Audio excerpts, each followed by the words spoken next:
ദൈവം രക്ഷിക്കട്ടെ.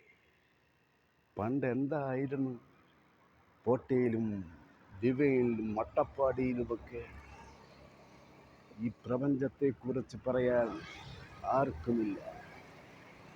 ഇപ്പോഴുള്ളത് ഏക ആശ്രയം കൃപാസനമാണ്. അവിടുത്തെ അച്ഛനെന്തെങ്കിലും സംഭവിച്ചാൽ, മരിച്ചാൽ എന്ത് സംഭവിക്കും? ജനം അല്ലാതെ ഓടും. യേശു 30 വയസ്സിലാണ് സ്നാനപ്പെട്ടത്. 33 വർഷം വരെ ശുശ്രൂഷ ചെയ്തു.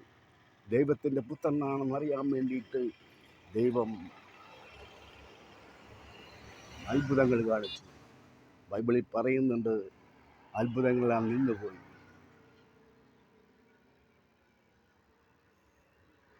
പിന്നെ എന്ത് അത്ഭുതമാണ് ഇവിടെ നടക്കുന്നത്?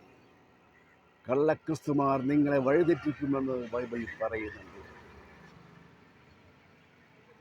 ഇത് സംഭവിക്കാൻ പോകുന്നതെല്ലാം നല്ലത്. ദൈവമേ, ഇവരെ ശിക്ഷിക്കണേ.